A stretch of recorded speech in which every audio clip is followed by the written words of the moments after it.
Esse. Parou. Perfeito. Yo voy Bien, con Inés ahora. Muy buenas tardes a todos y a todas en Iberoamérica, en Latinoamérica, en los distintos lugares del mundo donde nos ven y donde nos verán después. Hoy nos acompañan Joao Luis Pecaña Couto de Brasil, Adrián Pino Barón de Pereira, Antonio Jiménez Castillo de la Universidad Católica de Pereira y Marco Raúl Mejía de Colombia. Ellos nos van a conversar un rato. Bienvenido, Marco, muchas gracias por estar aquí con nosotros y entre nosotros. Bueno, Bienvenido. un saludo para todas y todos y esperemos que conversemos bueno. Adrián, bienvenido, muchas gracias por estar aquí con nosotros, Adrián. Miguel, muchísimas gracias. Rico este encuentro después de tanto tiempo sin saludarnos incluso, y a los compañeros de este breve rato de nuevo por la amistad con este whisky blanco. Epa, Antonio, muchas gracias por estar con nosotros aquí, por acompañarnos, por siempre ser parte de esta experiencia Horizonte Humanos. Sí, con mucho placer cada vez que me invita a Horizontes Humanos, al que le agradezco enormemente la confianza que deposita en mí, a pesar de que cada vez que me invita, no sé si por H o por B acabo defraudando, así que por esa esperanza infinita yo le mando un saludo y evidentemente a todas las personas que nos estarán viendo ahora o luego y a mis compañeros que están aquí conmigo y que comparten panel. No, aquí nadie ha defraudado hasta el momento, son puras donaciones. Joao, bem-vindo, muito obrigado por sua presença, por sua fala hoje. Eu agradeço, é um prazer estar conversando com vocês, é um prazer estar conversando entre nós, né? A gente tem que trocar coisas, né? É assim que a gente cresce, é assim que a gente fica mais forte, não é? Muchas gracias, Obrigado. Joao es un escritor, vive en Niterói, a un lado de Río de Janeiro. Adrián Pino es un escritor. Adrián Pino ha ganado varios premios de novela, de literatura, de poesía. Antonio Jiménez es un profesor español, un economista, pero que tiene una mirada muy amplia de la realidad, con muchas apuestas sociológicas, si se puede decir. Y Marco Raúl, pues un personaje muy reconocido en Colombia. Cualquiera que coloque el nombre se va a dar cuenta de todo lo que Marco Raúl ha representado para la formación de la educación colombiana. Entonces vamos a escuchar a Marco Raúl Mejía con la disputa en educación entre competencias y capacidades o el proyecto del ser humano para el siglo XXI. Bienvenido, Marco Raúl, y estamos atentos a tu palabra. Muchas gracias. Bueno, Miguel, gracias. Un saludo a los colegas, a la gente que está allá del otro lado, mientras podamos hacer esto más real, más presencial. Yo voy a hablar un poco desde mi último libro, Educaciones, Escuelas y Pedagogías en la Cuarta Revolución Industrial desde nuestra América. Un poco lo que voy a plantear está ahí en el libro, que es como mi texto de disputa en estos tiempos con el capitalismo cognitivo y con el intento de homogenización que están haciendo de la educación en todos los niveles. La semana pasada discutíamos en un evento de universidades públicas colombianas cómo el asalto de lo que yo llamo la ampliación del neoliberalismo, con un control ideológico de Valle Silicón y con hegemonía todavía del capital financiero, toma forma y trata de apoderarse de la educación. En ese sentido, lo que intento plantear hoy es que la educación siempre ha sido, y hoy más que nunca, es un campo en disputa, y nos toca a los educadores y a las educadoras entrar a esa disputa. Y en ese sentido, la educación nunca ha sido neutra. La educación siempre ha sido orientada por intereses, y los intereses crean valores, y los valores crean subjetividades, y las subjetividades crean éticas, estéticas. Y entonces hoy estamos frente a un momento de cambio que yo digo que es como una gran oportunidad que nos coloca a los que hemos disputado estos campos de la educación a colocarnos en lugares distintos a los que nos viene proponiendo los organismos multilaterales, hasta la misma UNESCO, que ahora entró y se alió con ellos y hizo en marzo 30 un gran evento a donde no fueron sino los grandes consorcios tecnológicos, la OCDE, el Banco Mundial y los ministerios de educación. Ya sacaron de esos eventos a los maestros, a las maestras. Antes los invitaban, al menos para mostrarlos. Invito a que revisen allí cómo se propone una reforma educativa mundial. Entonces, yo quisiera como plantear primero, en el corto tiempo, y voy a ir rápido para poder llegar a la discusión entre capacidades y competencias, quisiera plantear que plantearme en lo que sería entrar con dos citas. Una es de Confucio, un aforismo. Confucio dice, la crisis es un instante entre dos claridades. Y desde mi punto de vista, estamos asistiendo a esa claridad, a ese instante. Los que estamos acá, así tengamos cosas para hablar, creo que son tiempos no de tantas claridades. Nos toca buscar, nos toca colocarnos en algún lugar para comenzar a disputar qué es lo que queremos que sea la educación de este tiempo. En ese sentido, cada una de las que está en educación, en el aula del jardín preescolar o del jardín de infantes, en la primaria, en la secundaria, en el bachillerato, en el doctorado, en el postdoctorado, todos somos agentes de algo. Yo lo digo un poco duro, el que todavía no reconoce agente de quién es, termina siendo un idiota útil de otros intereses que la gente a veces no reconoce.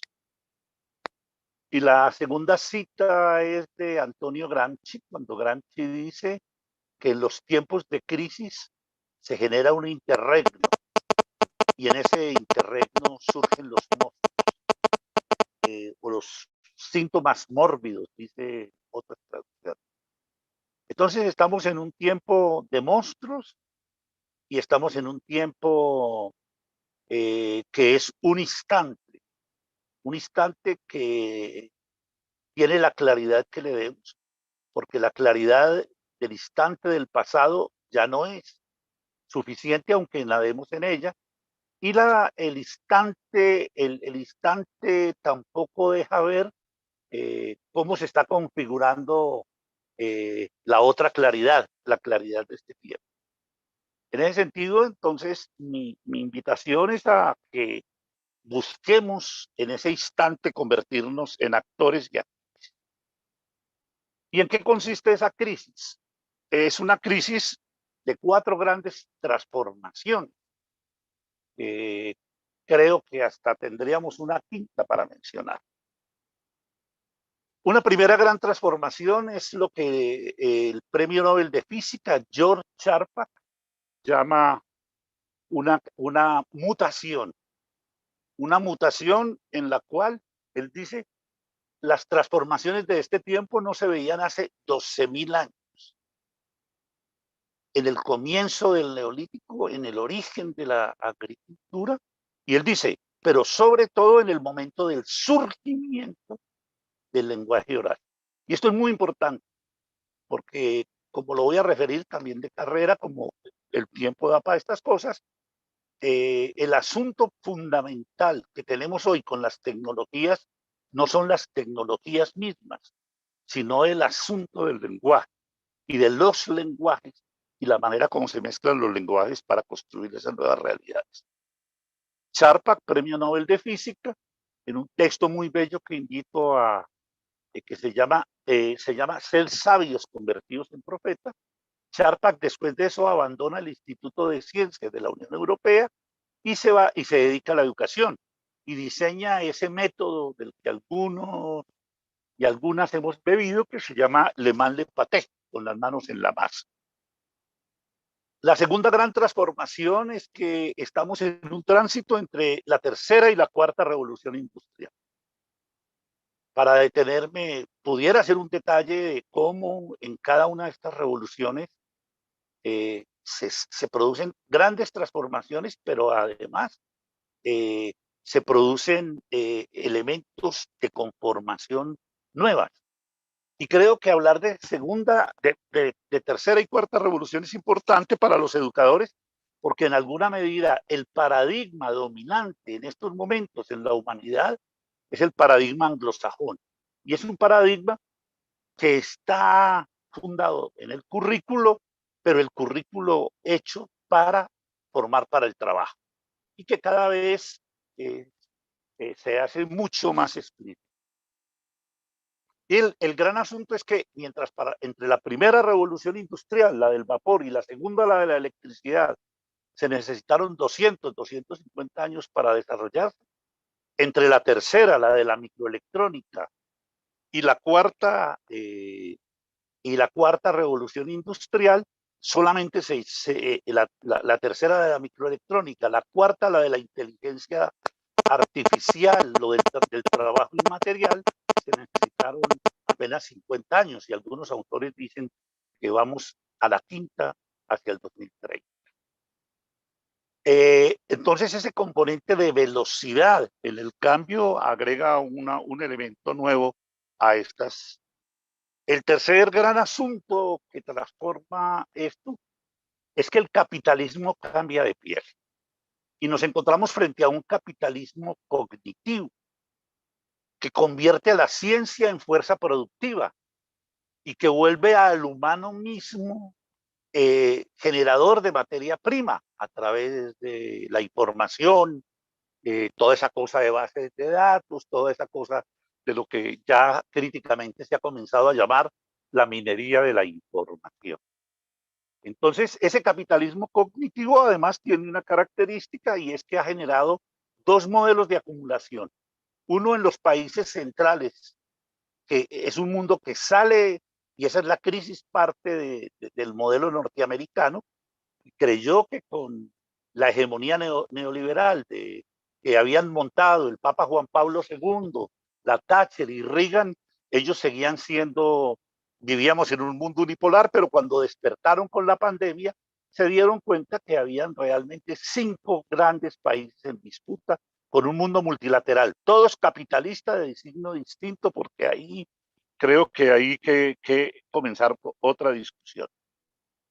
Y entonces, y en la periferia, ese capitalismo produce la acumulación con la reprimarización. Una reprimarización en donde el campesino ya no es viable. La pandemia mostró otras cosas, pero ese campesino tiene que ser reemplazado por un empresariado agrícola. Y ese empresariado agrícola en alguna medida también se va ligado a asuntos de la manera como pueden producirse la ganancia. Y entonces aparecen ahí las megaminerías, todas estas nuevas minerías del coltán, las tierras raras, etcétera. China supo apropiarse de algunos países de África para garantizar delantera ahí. Y un fenómeno que por nuestra particularidad colombiana es que en los países de la periferia, ese capitalismo cognitivo produce, para poder producir la ganancia y el excedente, genera la necropolítica, la política de la muerte, que está asociada también a la corrupción y a la política. Y hay una cuarta gran transformación que creo que es la de la pandemia.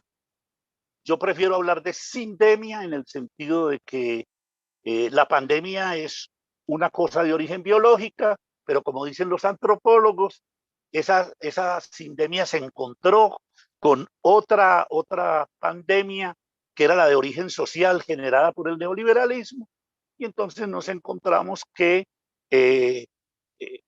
también la mayoría de pobres, en algunos países el 76%, en Estados Unidos el 81% de los muertos son pobres, En Estados Unidos, la mayoría son de esos 40 millones que no tenían estado de bienestar por el desmantelamiento que se había hecho de los servicios de salud del neoliberalismo, pero en nuestros países también la mayoría de los muertos es pobre. Yo que la viví personalmente, me decía el médico que en el grado que me dio a mí esa sindemia, si yo no hubiera tenido seguridad privada, me hubiera muerto con cualquiera otro de los sistemas de salud.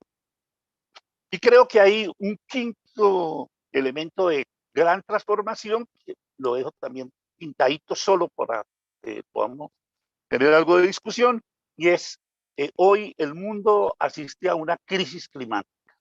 No es más una crisis ambiental, es una crisis climática que tiene como característica el terricidio.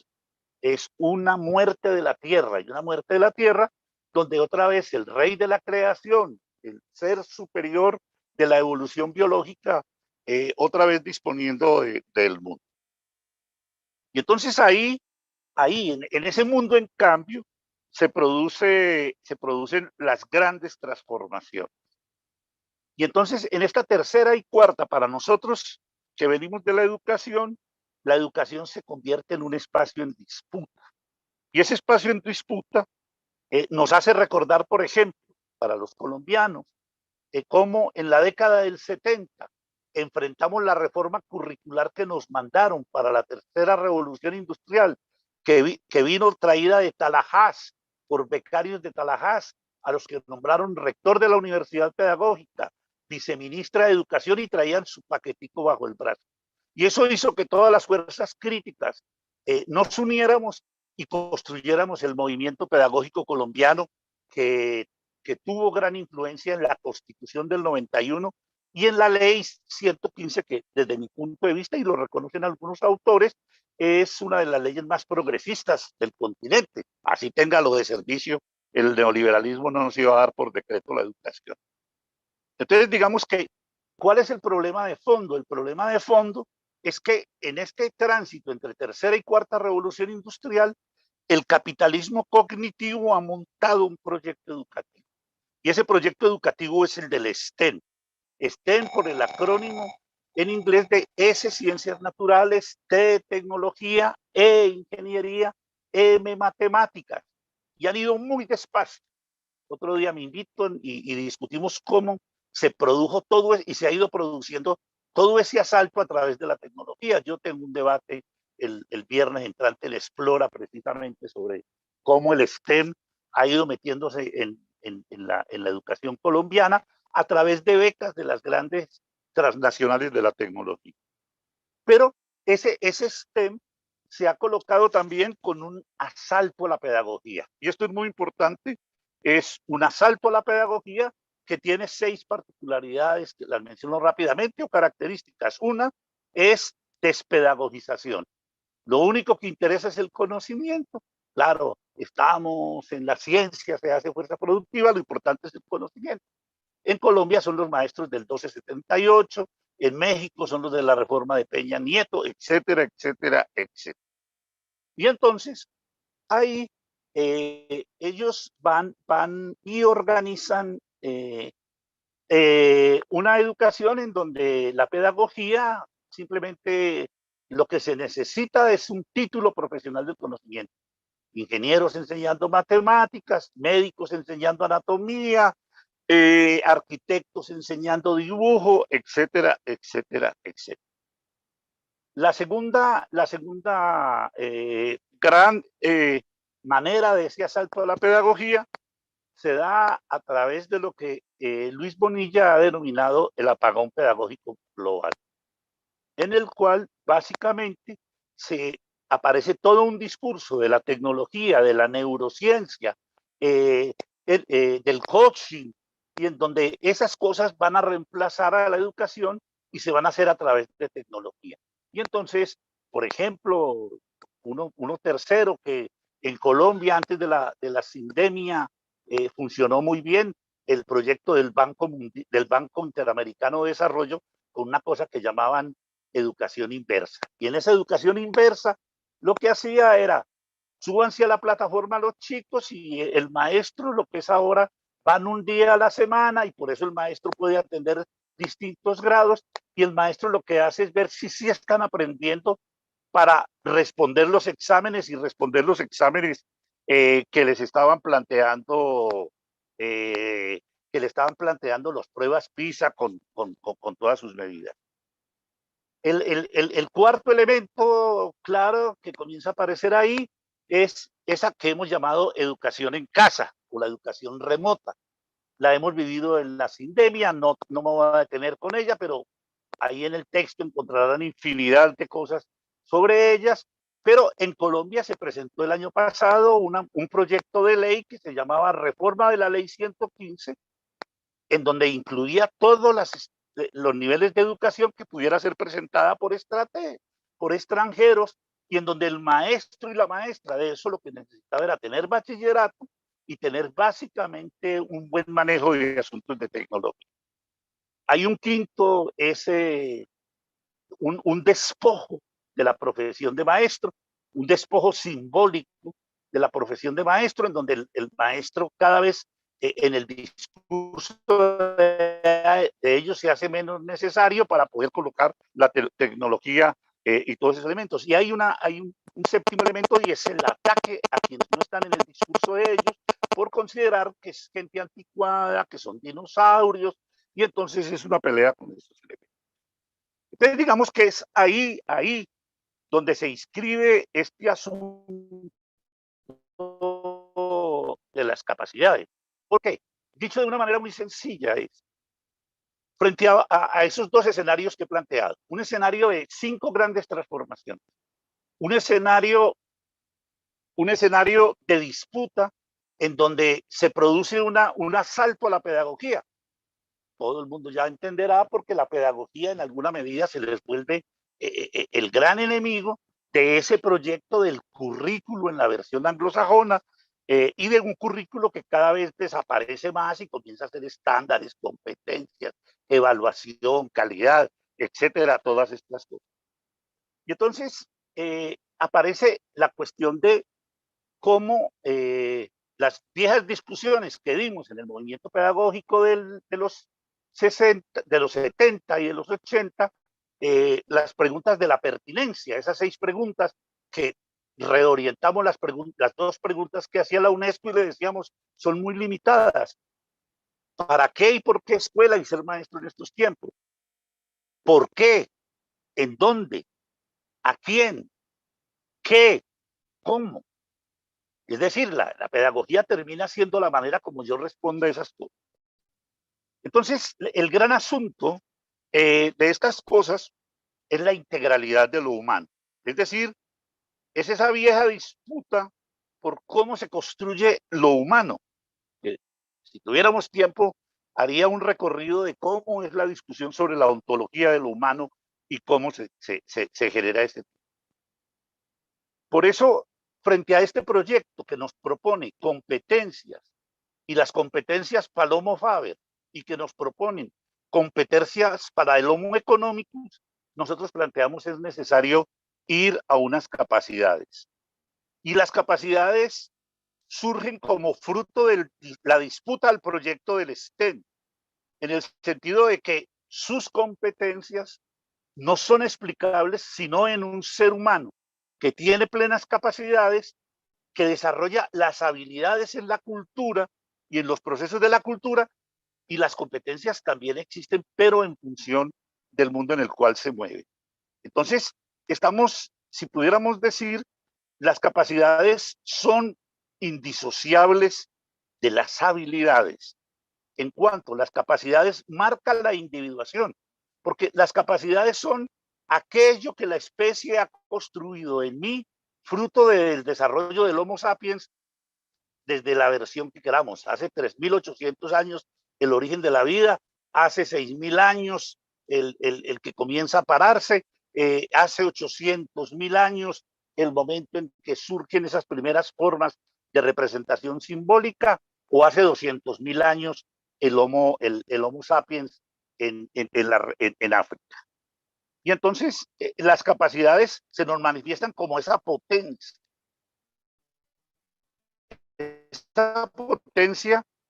que los atributos de la especie. Y en ese sentido, las habilidades es la elaboración de las capacidades, y la elaboración de las capacidades en mi cultura, en mi territorio. Por eso nosotros decimos las capacidades forman individuación, las habilidades forman habilidad. En esta perspectiva, pues yo me reconozco como educación popular. Y en ese sentido nosotros reconocemos siete grandes capacidades. Uno, la cognitiva, que se refiere al conocer y da la habilidad del discernir; la afectiva, con lo emocional; la valorativa, con las éticas, los valores; la vinculación comunitaria; la volitiva, con la acción y la capacidad de elegir y las decisiones; la imaginativa, creativa y proyección; la deseante, la lúdica, el ocio, el deseo; la trascendente, no entendida como sentido religioso, sino como proyecto de futuro. En ese sentido, entonces, cuando planteamos las capacidades, queremos disputarle al STEM un ser humano que no puede ser reducido a esas ciencias naturales, tecnología, matemáticas y leer y escribir para saber hacer esas cuatro bien. Un ser humano es más que eso. Y por eso entonces planteamos, y en el sentido de la pregunta que me hacían a la entrada, es en ese camino en donde construimos ese sentido profundo de eso. Y quisiera terminar con una cita de nuestro maestro Simón Rodríguez, que creo que nos ayuda mucho para eso. Dice Simón Rodríguez: hay tres especies de maestros: unos que se proponen ostentar sabiduría, no enseñan; otros que quieren enseñar tanto que confunden al discípulo; otros que se ponen al alcance de todos consultando las capacidades. Habla Simón Rodríguez. Estos últimos son los que consiguen el fin de la enseñanza, los que perpetúan su nombre en la escuela. Escuela, maestro, profesor, catedrático, cuatro nombres, su significación, sus acepciones y los abusos que comúnmente se hacen de ellos. Digamos, está abierto el camino, está abierta la disputa, y vuelvo a repetir duro: maestro o maestra que no tenga claras las 6 preguntas de la pertinencia, al menos para saber cómo se mueve en ese mundo de hoy en tránsito, termina siendo un idiota útil de los organismos internacionales. Yo a veces les digo a la gente de FECODE, yo veo maestros que tienen muy claro su proyecto de izquierda, a veces de una izquierda de hace 30, 40 años, pero su proyecto pedagógico es el que nos están proponiendo del STEM. Es decir, terminamos siendo de izquierda en política y neoconservadores en pedagogía. Muchas gracias. Marco, mil gracias por tu apuesta. Recuerdo que la otra vez tenías un evento con nosotros y no nos pudiste acompañar. Estabas ya hospitalizado, estabas ya en el trámite de tu enfermedad. Bien, Antonio Jiménez nos acompaña en esta segunda parte. Entonces, Antonio Castillo, de la Universidad Católica de Pereira: capitalismo posible, Homo Faber en Latinoamérica. Estamos atentos a tu palabra. Gracias, Miguel, y gracias a todos los que nos están oyendo por las redes sociales y por los círculos de Horizontes Humanos. Y bueno, y también evidentemente a todos los que nos acompañan hoy con sus presentaciones tan interesantes. Mi posición ha sido y sigue siendo disidente en muchos aspectos, como la de todos quizás, ¿no? Pero en mi caso particular en el aspecto que tiene que ver con lo económico. Yo hoy voy a ser muy brevemente, en estos 20 minutos, voy a intentar explicar una hipótesis que tiene que ver con lo siguiente. Yo quiero explicar por qué el capitalismo, el sistema económico capitalista, que por datos, y no solo por datos, por percepción, y no solo por percepción, sino que también además de por percepción, también es por realidad, ha conseguido reducir la pobreza en el mundo de una manera completamente radical. En los últimos 25 años ha incrementado la educación a nivel mundial con todos los peros que Marco seguro que pondría muy ajustadamente. Pero el mundo, en términos económicos, está infinitamente mejor hoy que en cualquier momento de la historia de la humanidad. Lo que eso no quiere decir que tengamos que conformarnos con lo que tenemos, lógicamente, pero que es una realidad que tenemos que entender para saber dónde estamos y cómo podemos avanzar hacia el futuro. Los niveles de desigualdad son más bajos que en ningún momento de la historia de la humanidad. Ahora intentaré explicar esto, porque esto parece lo contrario en la realidad, porque esto que estoy diciendo yo parece lo contrario, pero en realidad el capitalismo lo único que nos ha traído es bien al mundo. No de la manera en que lo querríamos, no con la rapidez que lo desearíamos, no con las formas que los deseamos, pero como yo siempre le digo a mis estudiantes, si con 40 años te alegra de que el mundo no cambiara a tus 20, es que vas por el buen camino. Así que yo lo que voy a intentar explicar es por qué el capitalismo vence, pero el capitalismo no convence. Porque es evidente que el capitalismo no convence, a pesar de sus logros. ¿Por qué no convence? Bueno, yo voy a comprimir 4 razones fundamentales de por qué no convence. El capitalismo genera en nuestro corazón 4 males, 4 pecados, 4 dificultades: ansiedad, fragilidad, amenaza e insatisfacción. Estas son las 4 amenazas del capitalismo que genera en nuestro corazón.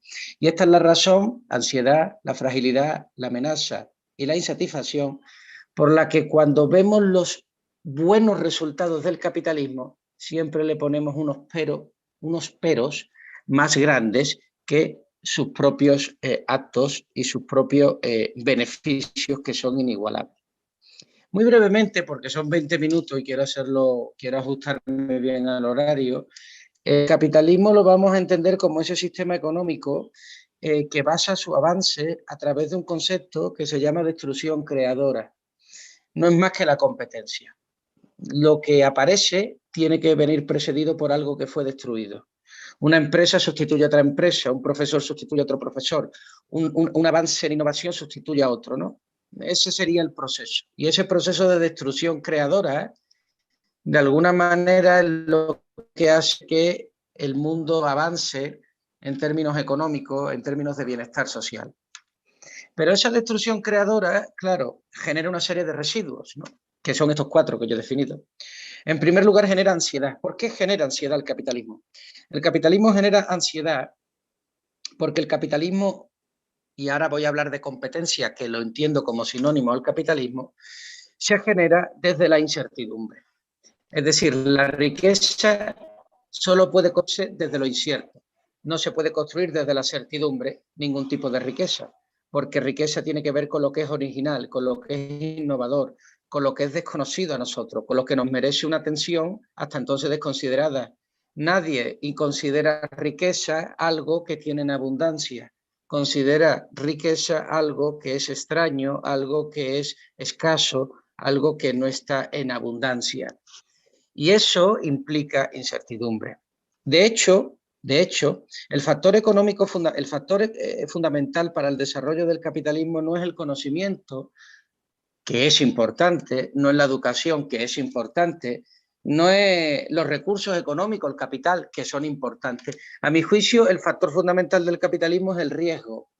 Las sociedades que aprenden a arriesgar son sociedades ricas. Las sociedades que no se atreven a arriesgar son sociedades pobres. El esclavo no arriesga, ¿verdad? El esclavo sobrevive. Tiene miedo a que el amo lo mate, entonces no arriesga su vida. El hombre libre la arriesga. Por eso en su precariedad está más elevado que ninguno. Por lo tanto, evidentemente, el capitalismo, mientras más capitalismo, más ansiedad. ¿Qué hacen las personas para controlar esta ansiedad? Intentan establecer certidumbre. ¿Cómo hacen para establecer certidumbre? Políticas sociales. Se preocupan de la desigualdad. De hecho, es curioso que los países más ricos son los países que más se preocupan por la desigualdad. Los países más pobres son los países que menos se preocupan por la desigualdad.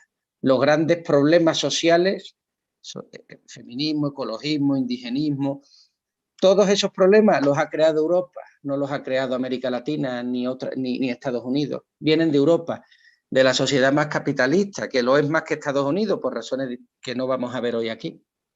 Entonces nos damos cuenta que las personas, para combatir la incertidumbre que nos genera ansiedad, intentamos establecer políticas económicas que generen certeza.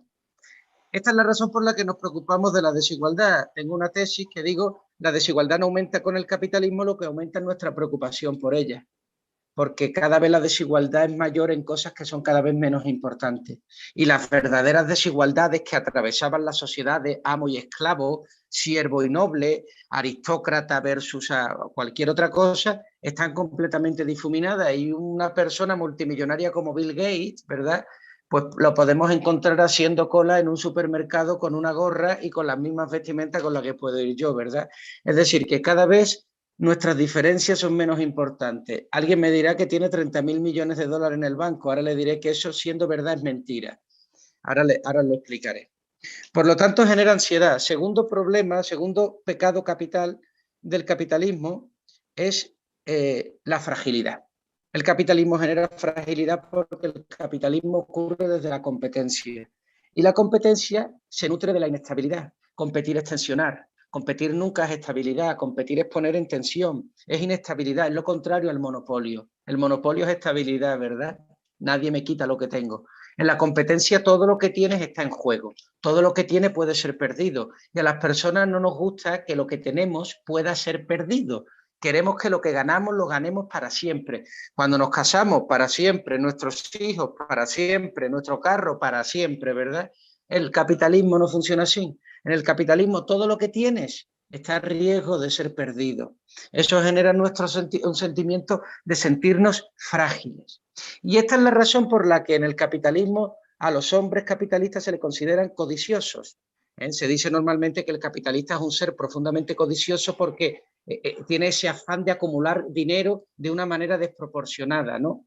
Y sin embargo yo no veo eso como la codicia, sino lo veo realmente como un acto de fragilidad, precisamente porque tu riqueza y tu patrimonio nunca está asegurado en el capitalismo. Es por lo que siempre tienes esa necesidad imperiosa de seguir acumulando. No acumulas porque quieras tener 30.000 millones de dólares, nadie se puede gastar en su vida 30.000 millones de dólares.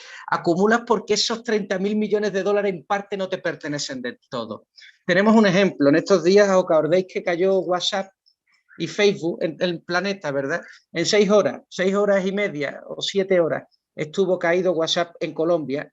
Bueno, pues Facebook en ese tiempo perdió 6.500 millones de dólares. Imaginaros una empresa que en 6 horas pierde 6.500 millones de dólares. Por mucho que gane, esa empresa siempre va a sentir la fragilidad de que en cualquier momento lo puede perder todo, ¿verdad? Por tanto, esos 30.000 millones nunca les hace sentir ricos. Yo siempre digo que una persona aquí en Pereira que sea funcionaria y que gane 3 o 4 millones de pesos es mucho más rica que Bill Gates, porque esos 3 o 4 millones de pesos no hay quien se los quite. Sin embargo, Bill Gates siempre vive con la fragilidad de que en cualquier momento lo pierde todo, ¿verdad? Tercer punto, el capitalismo nos genera amenaza, claro. Si el capitalismo genera fragilidad por esta dinámica de la competencia, pues es evidente que en esta fragilidad yo me siento como amenazado. ¿Amenazado por quién? Amenazado por mi vecino, que puede hacer las cosas mejor que yo. Amenazado por el otro profesor que me quita el puesto. Amenazado por la otra empresa que es más competitiva y me desplaza del mercado. Amenazado, amenazado, amenazado, ¿verdad? Igual que un animalito que está en medio de la naturaleza y que puede ser comido por un león o por una leona, pues en este caso nosotros también nos sentimos amenazados en el capitalismo, ¿verdad? Está el dicho ese de que la competencia es sana mientras que no me toque a mí. Para mí monopolio, ¿verdad? Y la competencia para los demás. Por lo tanto, ese sentimiento de amenaza es un sentimiento que convive con nosotros y que convive en el capitalismo de una manera pues, consustancial. Por lo tanto, nos sentimos ansiosos, frágiles, amenazados. Y claro, esa amenaza viene precedida o le sigue el cuarto elemento, que es la insatisfacción. Una de las características fundamentales de la competencia en el capitalismo es que nunca es suficiente. No es suficiente, no es suficiente, no es suficiente. Estudias un idioma, no es suficiente. Estudias 3 carreras, no es suficiente. Da la sensación de que uno nunca es lo suficiente como para merecerse el amor definitivo del capitalismo, pues para que ya lo deje tranquilo y lo mantenga en la contemplación y en la meditación. No, así no funciona el capitalismo y así tampoco funciona el progreso humano. El progreso humano es una lucha constante, es una tensión constante en la vida. Al final, el oráculo de Delfos, cuando dice conócete a ti mismo, lo único que te está diciendo es ponte a prueba. Cuando Sócrates, me imagino, no estoy seguro que todos han leído la Apología de Sócrates y los diálogos socráticos escritos también por Platón. Ahí se ve que Sócrates tiene la lógica del capitalismo, está todo el día contradiciéndote, está todo el día cuestionándote. O sea, ese poder de la mayéutica, y por eso condenaron a Platón en la Apología de Sócrates, se ve perfectamente que los que condenaron a Platón tienen una lógica socialista. ¿Por qué? O una lógica anticapitalista, porque no soportan que una persona esté constantemente cuestionándolo todo. El problema de Sócrates es que al cuestionarlo todo, las personas cuestionaban las costumbres, cuestionaban las tradiciones, y esos son fundamentales para el derecho y la vida. No estoy diciendo con esto que no tenga que existir Sócrates, todo lo contrario, pero estoy diciendo que los efectos de Sócrates en las personas podía ser contraproducente, ¿verdad? Es imposible esa persona que está constantemente cuestionándote cualquier cosa que dice. Al final lo único que te demuestra, en el mejor de los casos, Sócrates, que no tienes ni idea de nada, en el peor de los casos, que tienes a un rimbombante enfrente tuya. Eso genera ansiedad, eso genera insatisfacción. El capitalismo es igual. El capitalismo siempre te dice, hoy ya sé 5 idiomas y tengo 4 carreras, ya, pero no estás actualizado en la última cosa de tal, no estás, ¿entendéis? Siempre faltan cosas. Bueno, eso es un aspecto negativo, pero en realidad es positivo, porque gracias a eso nosotros estamos constantemente en alerta y estamos constantemente mejorándonos y perfeccionándonos, ¿verdad? Un poco desde la misma lógica mayéutica que utilizaba Sócrates como pedagogía para ilustrar a la Grecia antigua, ¿verdad? Nosotros vemos a Sócrates como un gran hombre, pero yo estoy seguro que si cualquiera de nosotros hubiera tenido a Sócrates de frente, le hubiera entrado ganas de tirarle una piedra a la cabeza, porque realmente era un ser profundamente insoportable. Cuando te estaba cuestionando absolutamente cualquier cosa que decías, era imposible llegar con él a ninguna resolución, todo se quedaba en una especie de sentimiento de insatisfacción, ¿no?, a su frente. Bueno, pues el capitalismo genera exactamente lo mismo. Así que en este sentido creo que hay una enorme, digamos, pues ¿cómo podría decir? Semejanza, ¿no?, similitud, entre paralelismo, ¿no?, entre el discurso, entre la pedagogía socrática y la pedagogía económica del capitalismo.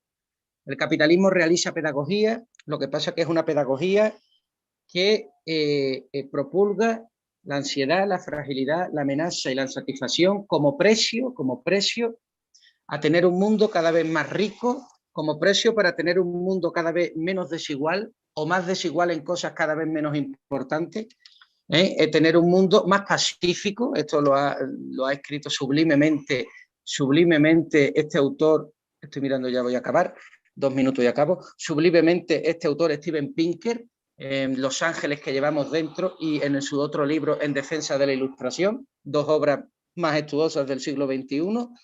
Y bueno, pues evidentemente, ¿cuál es la conclusión a la que hay que llegar? Mi conclusión es: no tenemos que despreciar al capitalismo, no tenemos que buscar alternativas al capitalismo, lo que tenemos que hacer es hacer un hombre que sea cada vez menos contraproducente, un hombre que sea cada vez más empático, un hombre que esté cada vez más abierto, un hombre que sea capaz de gestionar de manera cada vez más clara y evidente la ansiedad, la fragilidad, la amenaza y la insatisfacción, esos 4 sentimientos que genera el capitalismo en nosotros. Entonces yo, para acabar, como la gran mayoría de las personas que nos escucharán, no todas, y que están conmigo, no todas, son pedagogos o expertos en el arte de la educación, yo desde mi posición de economista les invito a que realicen instrumentos, diseñen políticas y estrategias educativas que no vayan enfrentando al capitalismo, que es inevitable y además necesario, sino que vayan gestionando en la mejor manera de lo posible y minimizando los efectos de ansiedad, de fragilidad, de amenaza y de insatisfacción que sin duda el capitalismo genera en nosotros, pero que sin duda es el precio más económico que podemos pagar por una vida en concordia, en paz, en amor, en gratificación y en prosperidad material. Muchísimas gracias por su atención. No apagues la cámara, Antonio. Fantástico, muchas gracias. Ojalá nos puedas acompañar en el conversatorio final, porque creo que aquí hay una conversación fantástica. Agradecerte, lo mismo Marco Raúl, ojalá nos pueda acompañar al final, que se abran las palabras. El asunto hoy es la creatividad, y eso creo que lo han traído los dos de magnífica manera, y muy cercanos ambos entre lo que sería educación y economía. Ahora vamos a escuchar, gracias Antonio, y estamos pendientes, ojalá nos puedas acompañar, sería muy rico que nos pudieras acompañar en el conversatorio porque tu voz es muy importante para el cierre de este evento, sería fantástico. Ojalá nos puedas acompañar. Adrián, por favor, ¿puedes habilitar tu cámara?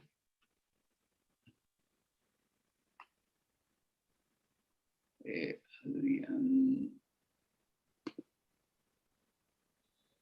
Miguel, me dice que vos debes habilitarlo.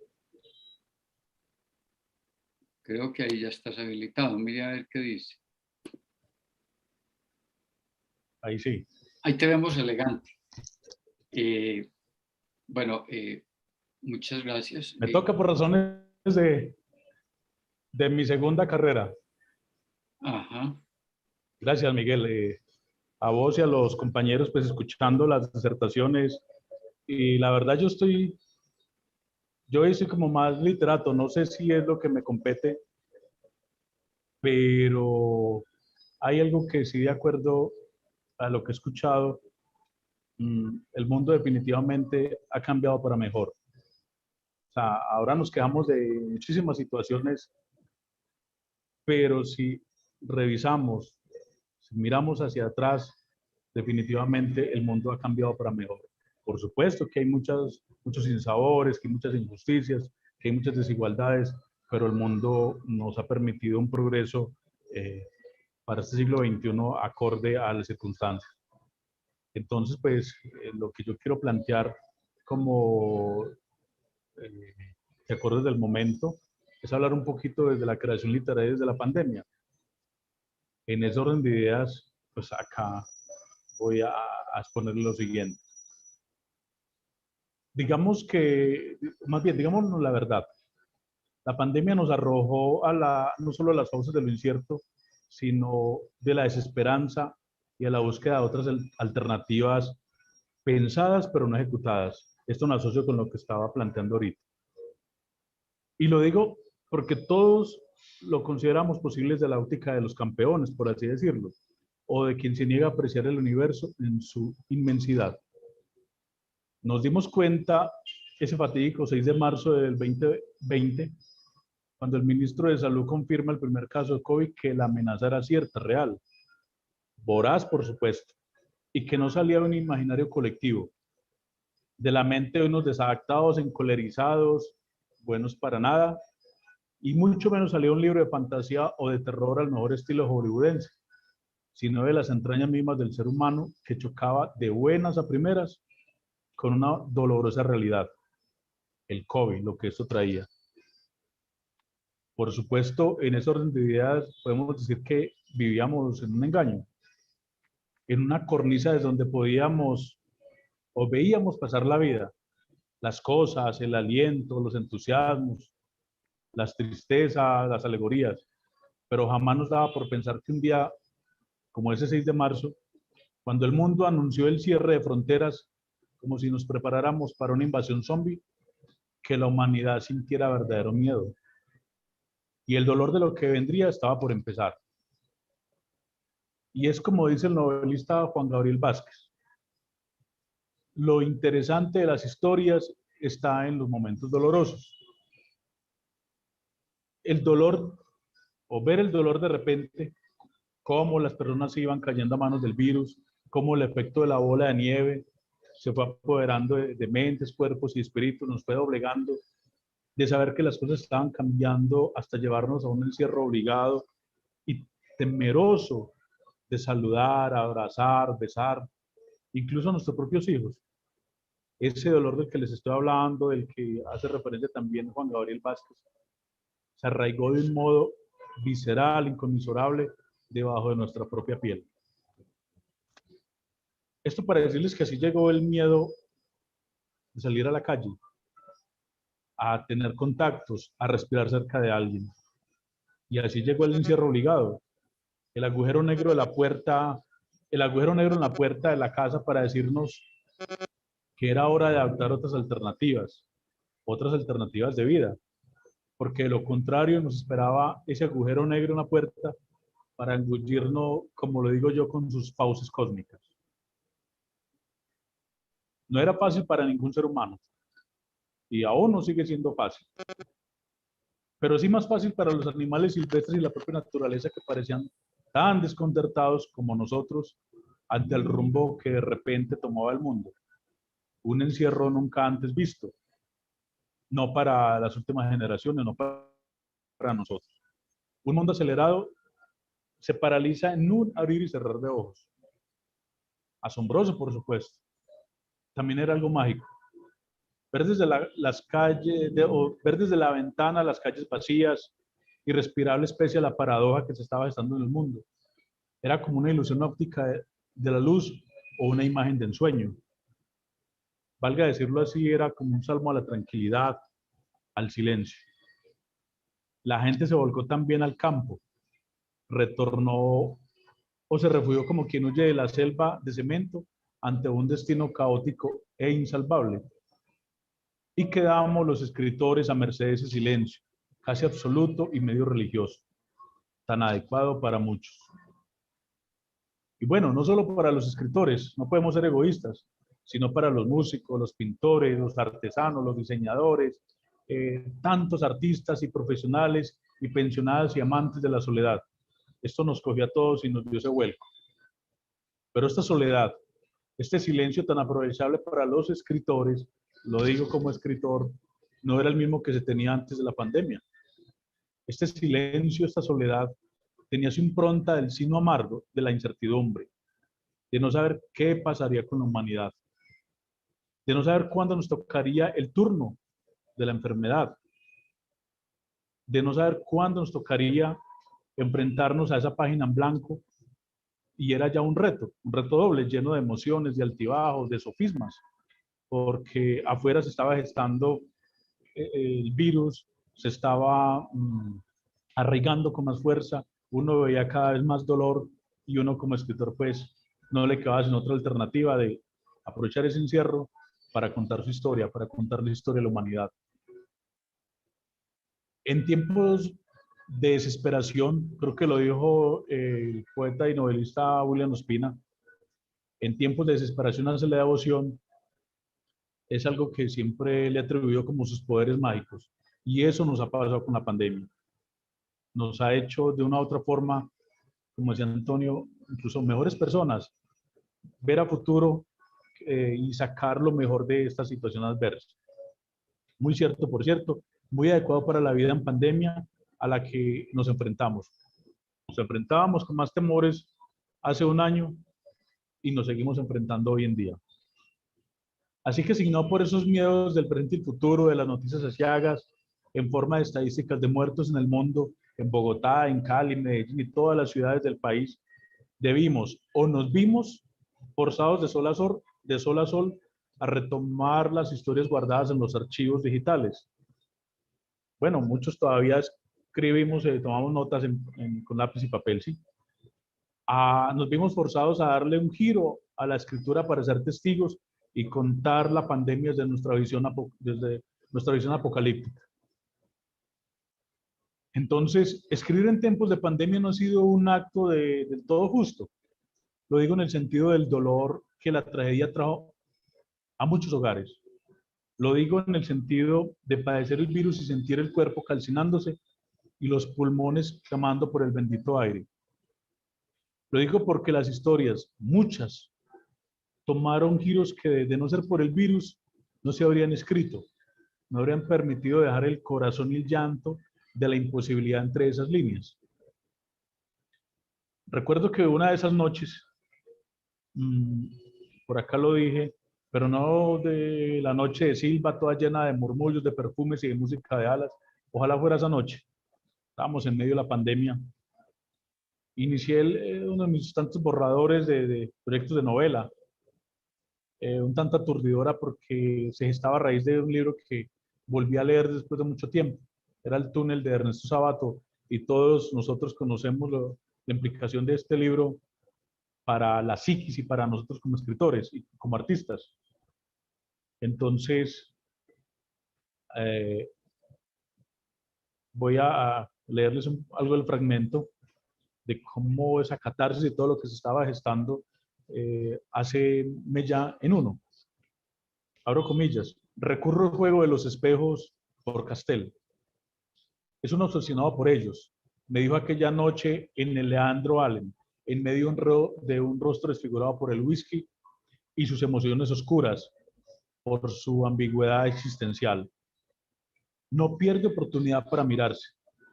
Y ya no solo mientras se cepilla los dientes como si estuviera limando piedras, sino en medio del taller que comparte de tarde en tarde con María, la mujer que dice amar de una manera perversa.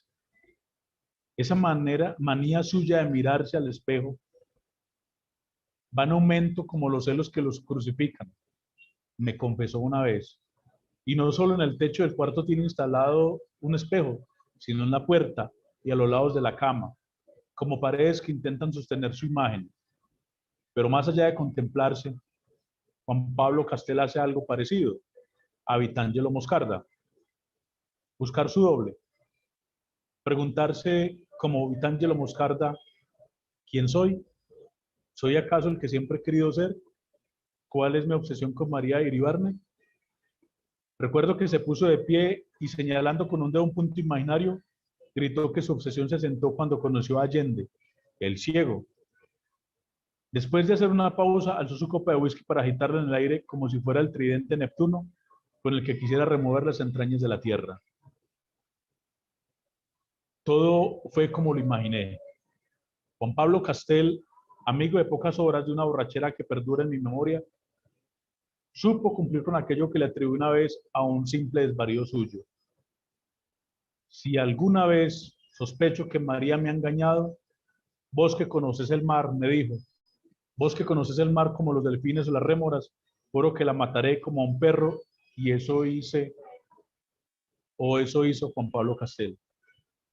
Estas fueron las historias que se fueron gestando en medio de esa pandemia, como esa exteriorización de aquello que estaba ocurriendo. No puede decirse que un escritor ve el mundo de un modo distinto. No. Sería arrogante, sería decirlo con mucha vanidad. Pero sí puede decirse que un escritor juega con la historia, con los hechos que presencia, o le despiertan esas simpatías secretas o esos entusiasmos sospechosos. La pandemia, en la medida que se vivía, más antes que ahora, por supuesto, lo ha ido envolviendo o ha ido volviendo toda cierta normalidad. Nos permitió engullir mejor las historias, digerirlas con lentitud y mucha devoción. Devoción, ¿por qué devoción? Porque lo que trajo la pandemia, entre otras cosas, fue eso, tomar más posesión de aquellas cosas que queremos contar, hacerlos de manera más visceral. Hablando de los salmos, fue como el salmo, para luego llenar las palabras, los folios en blanco, con aquello que sentíamos que ya era hora de narrar. Por supuesto, no creo que ser el único en decirlo. Quedaba ralentizada una atmósfera de sensaciones zigzagueantes al terminar la jornada, al poner un punto aparte. Todo ello como efecto del continuo encierro, y de las noticias que traían las pantallas del celular, del televisor. Hubo momentos en que, como todos, debimos tomar decisiones. En este caso, abandonar la tecnología para no sufrir más por las víctimas, pues en cada hogar se gestó, de eso no me cabe ninguna duda, una semilla de conmiseración por los caídos, como en un campo de batalla cuando no se conoce la causa de la guerra. Escribir en tiempos de pandemia, en la pandemia que nos ha correspondido en este siglo, tan voraz, tan traída de los cabellos, porque eso nos ha parecido tan misteriosa como una obra de Poe. Imagínense, saber que la muerte anda por ahí como a la diestra de Dios Padre, del gran Tomás Carrasquilla, suelta, vigilante, imperturbable, indomable, insaciable, y sin apegos. Saber que puedes morir no al modo tradicional, sino por un contacto invisible, ya que el COVID pareciera ser un pulpo invisible, porque muchos de los que morían, incluso hoy en día, nunca entendieron cómo se contagiaron, a qué hora, en qué momento, de qué manera, o si fue por un abrazo, por un beso, una caricia, o al tocar un pasamanos o una pared infectada. Entonces, retomando, escribir en estos tiempos de pandemia, en su inicio era ya algo terrorífico, pero necesario para sacar del alma del escritor esos escombros, esas ruinas, ese grito desmedido para liberar esa parte de su yo interior, para dejar ir muchos de esos demonios recolectados como piezas de rompecabezas a lo largo de su quehacer literario, para darle cristiana sepultura, por decirlo así de alguna manera, a esos personajes que no habían podido cobrar vida en sus páginas en otros momentos, por ese ciego temor que limita con la depuración de cada texto. La literatura siempre ha sido necesaria. Es la huella, junto a la pintura, la música, el cine y por supuesto todas las artes, la huella del paso de la humanidad. Como lo vemos desde cualquier tratado académico, la psicología, la literatura, la poesía, en fin, esto nos permite contar la historia de la humanidad, lo que ha pasado por este planeta llamado Tierra. En otras palabras, es el arca de la información para los humanos del futuro.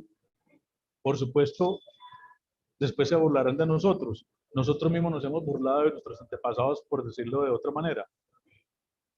Pero lo que deja esta pandemia para el oficio de escritor es la reescritura del mundo. Lo obliga a repensar a uno el mundo, sobre el mundo. A entender, como dice el filósofo italiano Ordin, el coronavirus nos enseña que las personas no son islas, porque así vivíamos, éramos islas, cada uno por su lado. Esto conllevó, y dentro de esas cosas que recuerdo, yo estoy acá en el eje cafetero, que recuerdo cuando vivíamos en el campo, volver al fogón de leña, a la arepa de maíz, a moler el maíz, al plátano maduro, asado, al carbón. La pandemia nos permitió muchas de esas cosas, integrarnos de nuevo, volver al hogar, al centro, al rito del fuego. Entonces, de acuerdo a lo que les estoy diciendo, es hora de escribir que el mundo no ha perdido su humanidad. Y eso es lo que hemos planteado acá. La humanidad no la podamos dejar nuevamente al garete. No podemos permitir que cada uno vaya por su lado como si no pasara nada, como si no nos fuera a tocar la muerte, como si no nos fuera a tocar el asombro o el encantamiento. No. Y esta humanidad debe entenderse no solamente en el sentido amplio de la literatura o de las artes, no, sino en lo social, en lo político, más que en lo políticamente correcto. Porque eso es lo que nos está pasando hoy en día, no solamente en Colombia, con la situación que vivimos, no solamente con el capitalismo que se ha abordado, no solamente con el socialismo, no. Y es como lo que quiero concluir. Nosotros no podemos perder el norte, no podemos perder la humanidad. La dignidad humana debe estar presente en todos nuestros actos. Ese respeto, ese sentido de justicia, ese sentido de equivalente a guardar un equilibrio entre todos, a la equidad. Ese es el llamado, es la invitación en este conversatorio de no perder, reitero una vez más, Miguel, y para todos los que nos están viendo, no perder la humanidad, no las perdamos. Con eso concluyo, mi estimado Miguel. Gracias, Adrián. La literatura y la pandemia. Joao.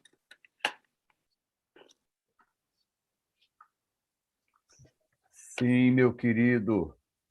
Ok. O vídeo aparecendo. Okay.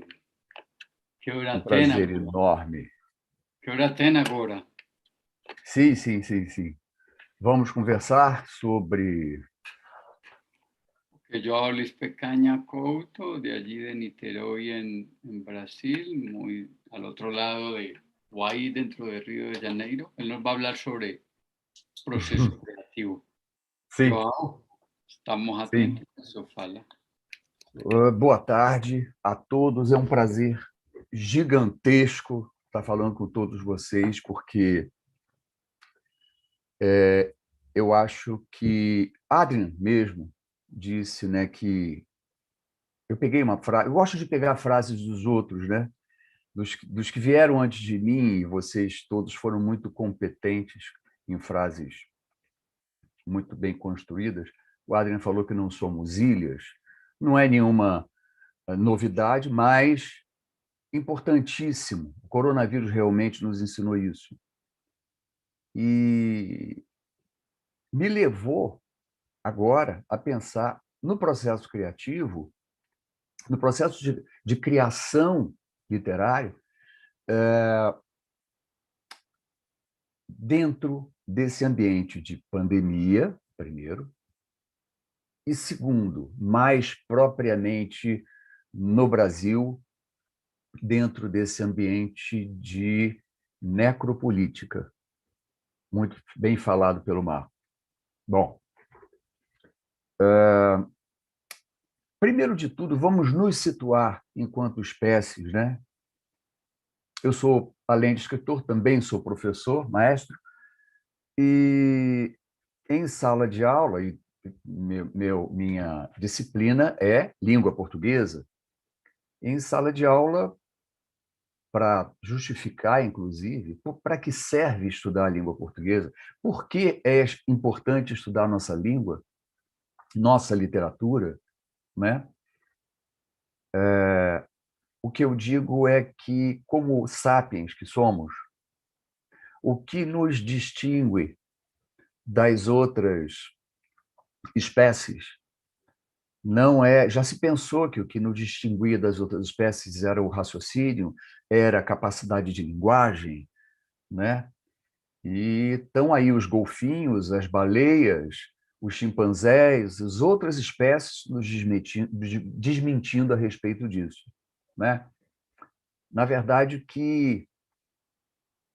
o que nos separa das outras espécies é a nossa capacidade de juntar passado, presente e futuro numa linha do tempo e contar a história. Nós, sapiens, somos os únicos animais a contar histórias. Somos os únicos animais a fabular, né? E, portanto, a literatura e a língua são duas plataformas fundamentais para nos distanciar da barbárie, para nos distanciar da animalidade das outras espécies. Bom, junto com isso, o que significa contar histórias e o que significa criar histórias dentro de um mundo? Já se disse que não existe escritor sem um leitor, né? Sem alguém que o leia. Não existe um autor sem um público que o leia. Muito bem. Então, todo escritor escreve não para si, também para si, mas escreve para outrem, escreve para alguém. Esse alguém precisa ser pensado na hora da criação? Não, não. Isso é natural. Mas, como eu penso esse alguém? A pergunta é, como eu penso esse alguém? Como eu penso essa criação, esse processo criativo? Eu trabalho esse processo criativo dentro desse ambiente que hoje estamos mergulhados. De, primeiro lugar, pandemia. Segundo lugar, no Brasil, uma necropolítica que nos impede de elevar a discussão. Vamos chegar na necropolítica daqui a pouco, né? Por incrível que pareça, as pesquisas aqui no Brasil dizem que, durante a pandemia, o brasileiro leu mais. do que antes da pandemia. Isso é uma notícia linda, é uma notícia ótima.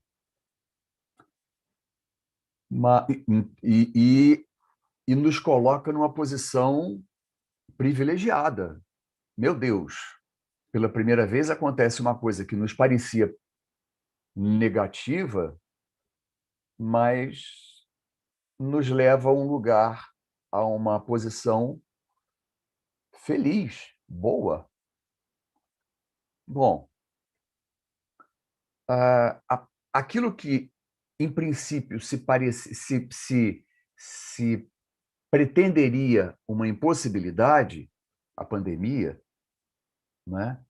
Ela, na verdade, estimulou tanto a criação quanto a leitura. Eu tenho aqui no Brasil conheço muitos escritores, em vários níveis, quer dizer, tanto escritores bem publicados quanto escritores iniciantes, né? Tem crescido muito a quantidade de pessoas querendo contar histórias. É uma necessidade da pandemia? Acho que sim. Acho que sim. É uma necessidade nossa como espécie, como já falamos, mas é uma necessidade da pandemia. Se existe uma situação diferente porque estamos passando no mundo, essa situação tem que ser contada. Essa situação tem que ser fabulada por quem conta histórias, né? Então, o que é impossibilidade virou vantagem. A pandemia virou uma grande vantagem, porque, em termos de processo criativo, por quê? Cada vez mais, pelo menos no Brasil, cada vez mais gente está escrevendo, está inventando histórias, né? Deixa eu tocar na necropolítica, que é outro ponto doído no processo criativo, na hora de você criar. Eu falei que a necropolítica fazia rebaixar o nível da discussão. Por quê? Se antes você, numa discussão, o próprio Miguel, nosso hostess, nosso mestre, disse antes que nós somos animais de pensar, né? E precisamos pensar a respeito do mundo, dentro desse ambiente da necropolítica brasileira, pensar a respeito do mundo fica cada vez mais difícil. Por quê? Ao invés de, por exemplo, eu discutir a inserção do Brasil no projeto Genoma, a inserção do Brasil, como o Marco falou, né, numa pedagogia combativa, né? Em vez disso, nós ficamos discutindo se a Terra é plana ou se a Terra é redonda. Ou seja, ficamos numas discussões rasas, quase medievais, no meu ponto de vista, que, no fundo, nos impedem de ir além. Mas, mesmo assim, graças a Deus, os escritores brasileiros, que eu tenho tido contato com eles, têm produzido cada vez mais. Isso é uma boa notícia, né? Como funciona por último, bem rápido, como funciona esse processo de se criar em literatura? Primeiro, eu já falei, né? Eu, como escritor, eu estou dentro do mundo, eu estou mergulhado no mundo. Então, o mundo me alimenta? Sim. A partir desse alimento do mundo, a partir disso que vem do mundo, eu crio histórias. Muito bem. É muito fácil falar que cria histórias. Não é só isso. Contar histórias precisa de uma certa preparação. Um cirurgião, um médico que vai, por exemplo, pegar um paciente, ele abre o abdômen do paciente, a barriga do paciente, e pergunta onde fica o estômago, onde fica o fígado. Não pode. Isso não pode acontecer. A mesma coisa, uma pessoa que se propõe a contar histórias não pode ensaiar. Essa pessoa tem que saber que ferramentas usar. Ela tem que saber o que está fazendo. Mais ainda nesse momento, tanto de pandemia quanto de necropolítica que vivemos aqui no Brasil.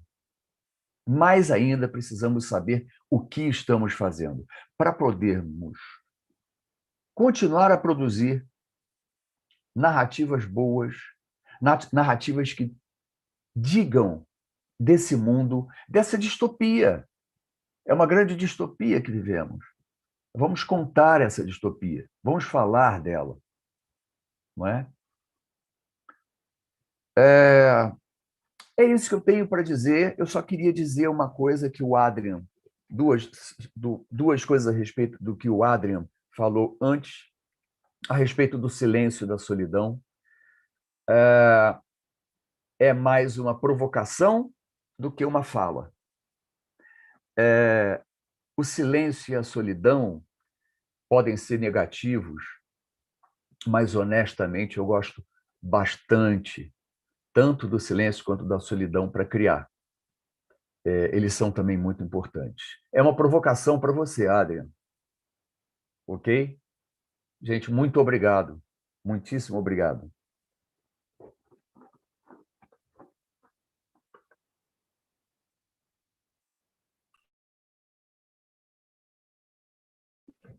Adrián. Adrian vai pegar a provocação.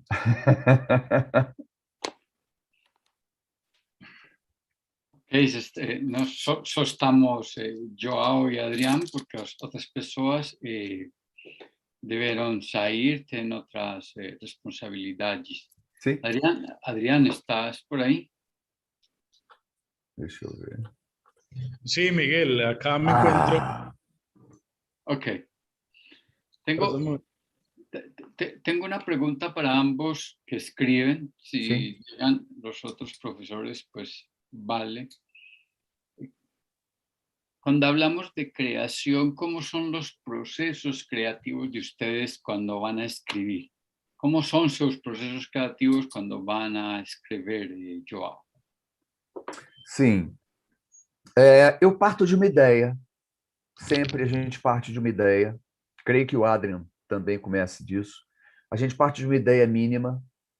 Eu vou contar uma história de um menino. Enfim, uma história básica. A partir dessa história, eu crio os personagens em volta desse menino, que eu quero contar a história desse menino. Mas antes de querer contar a história desse menino, eu quero contar a história, por exemplo, de um menino que vive no sertão, no interior brasileiro. E, portanto, eu quero falar a situação do interior brasileiro. Então, contar a história desse menino vai me fazer contar a história também de outras pessoas que vivem nesse sertão brasileiro. Né? A partir daí, como funciona? Eu crio os personagens, eu gosto de falar uma... eu crio a teia de personagens, né? E eu sou o tipo de escritor que não consegue escrever se não tem os capítulos planejados. Não sei se Adrian faz igual, eu estou curiosíssimo para saber se o Adrian faz igual, mas eu gosto de planejar o que eu faço. Eu escrevo a primeira palavra quando eu tenho do primeiro ao último capítulo o que vai acontecer. O que não impede que eu crie eventos e coisas novas que não estejam no planejamento inicial. Certo? Tendo esse planejamento inicial, eu começo a escrever. Adrian, estou curiosíssimo para saber você como faz.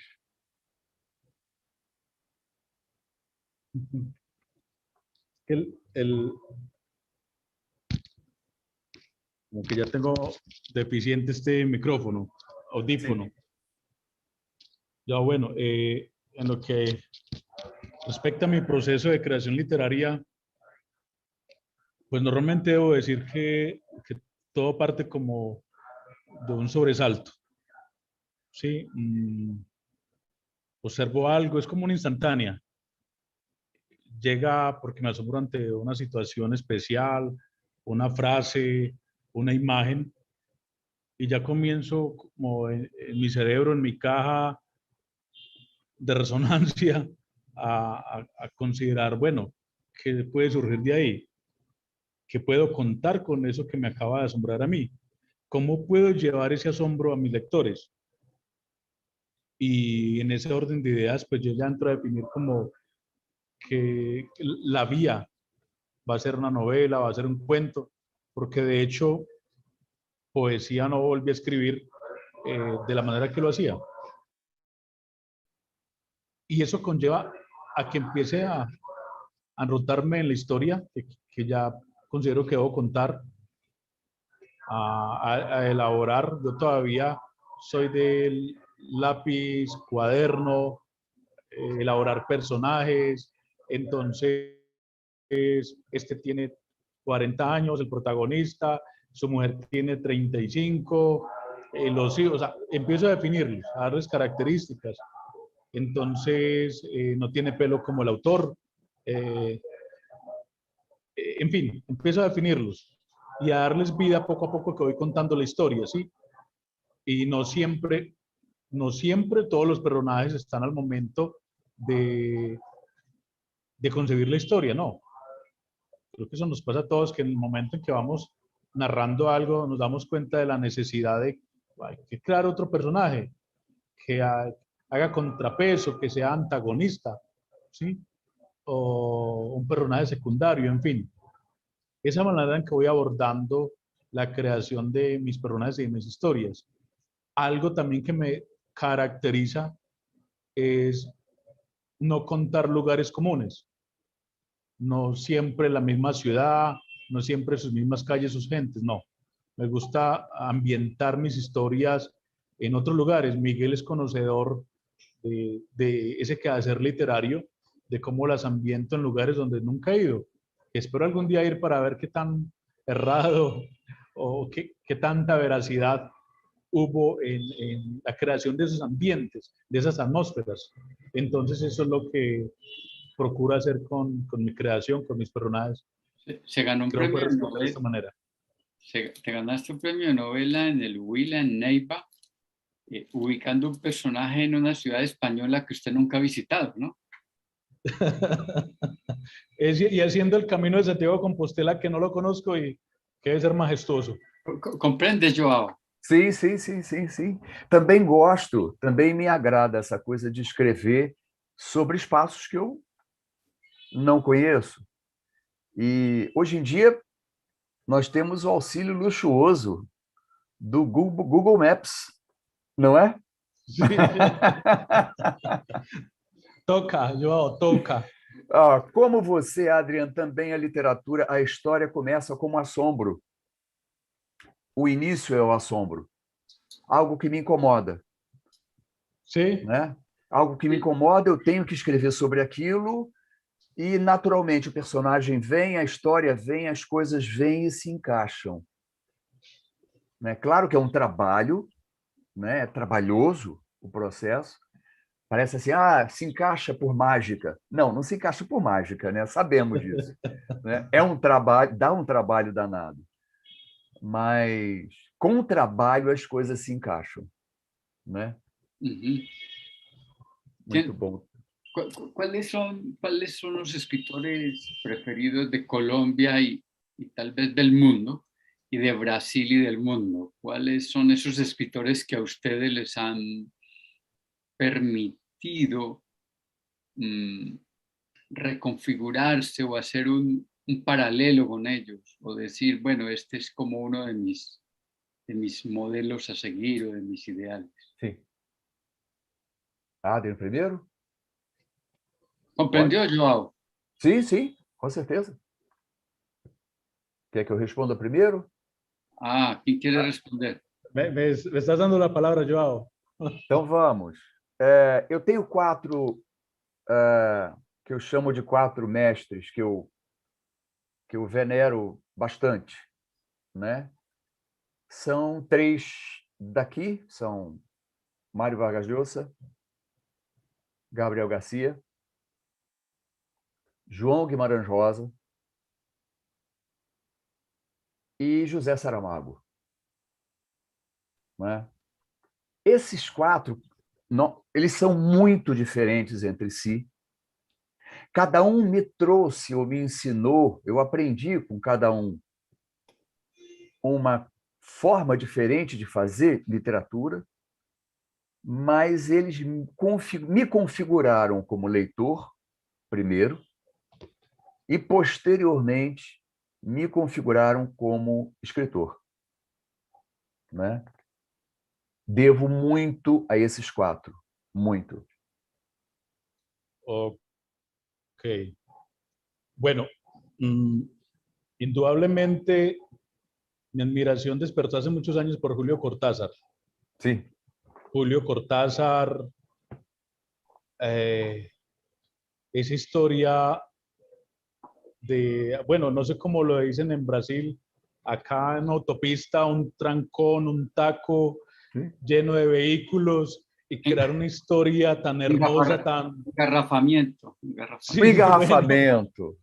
Maravilloso. Okay. Entonces, claro, despertó mi interés. Y por supuesto, Vargas Llosa, acá tenemos a Gabo, es imprescindible para cualquier escritor, a Álvaro Mutis, pero también cuando me encontré a Juan Rulfo, con 2 historias tan cortas y maravillosas, Dios mío, dije, indudablemente la literatura es un mundo exquisito. La narrativa, cada línea, cada frase, cómo lo transporta uno. Y ahí es donde nosotros como autores hemos entendido que no necesitamos viajar para conocer el mundo. Sí. Antes no, ahora podemos con Google Maps viajar y conocer, pero los libros nos llevaban a esos espacios. Y estos autores lo hicieron ¿de qué manera? Por supuesto, ahora hay otros que uno admira muchísimo, que son referentes de la literatura mundial, pero no porque sean referentes también tiene que seguirlos uno, no. Sencillamente uno encuentra que han hecho historia y pues eso hace que uno los lea de una manera acogedora, brillante, y que uno valga decirlo con toda la humildad del caso, les pueda hacer esa reverencia, esa venia por todo lo que han escrito o por lo poco que han escrito, pero que han sido maravillosos. El primer libro que recuerdan haber leído. Miguel. Na vida? La vida. Na vida? El primer libro que vos leyó que faz sentido.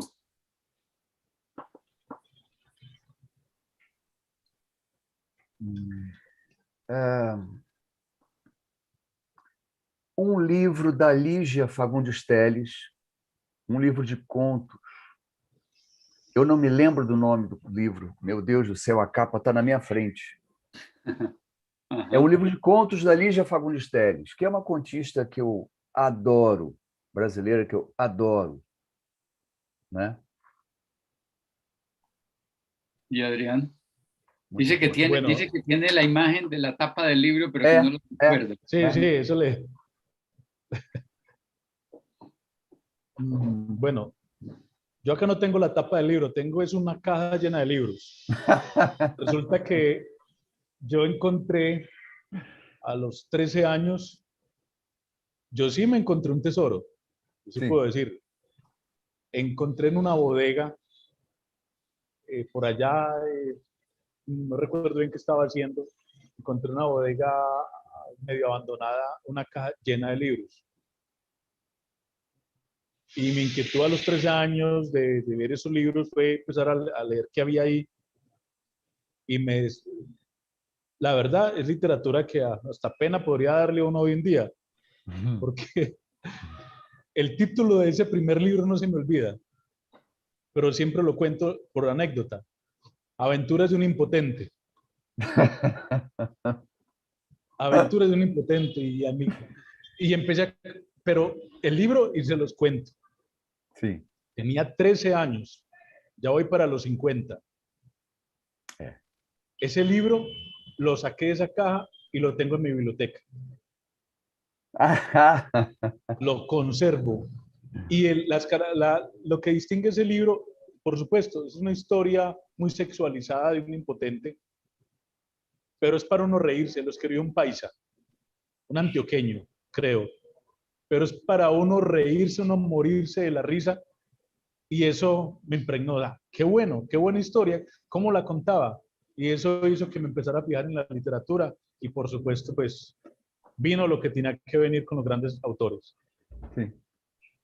Bien, en estos 2 años ha ocurrido, y los 4 hablaron de casi que un resurgimiento de unas formas creativas de estar en el mundo, un resurgimiento, un rescate de cierta condición de humanidad anterior, y también una vuelta a la devoción, como nos decía Adrián.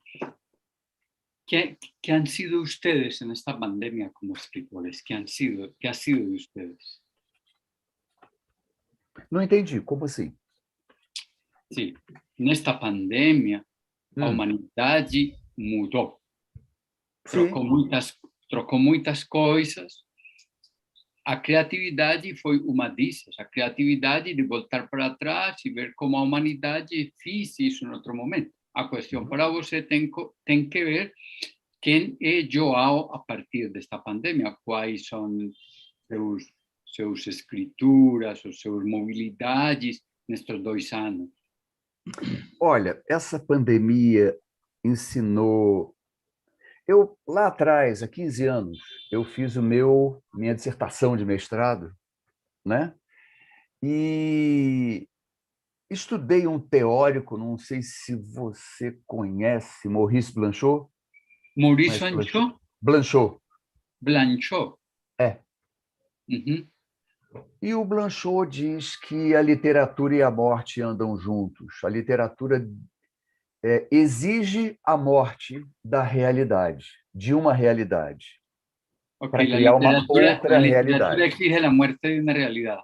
Não é? Muito interessante. Uhum. E essa pandemia me ensinou que Blanchot, em muita coisa, ele está certo. Porque a gente acaba fazendo, independente da morte que está nos cercando. Eu vivo em um país que tem 600 mil mortos, mais de 600 mil mortos pela pandemia, né? E segue crescendo, né? Apesar, agora estamos sendo vacinados, a vacina chegou, etc.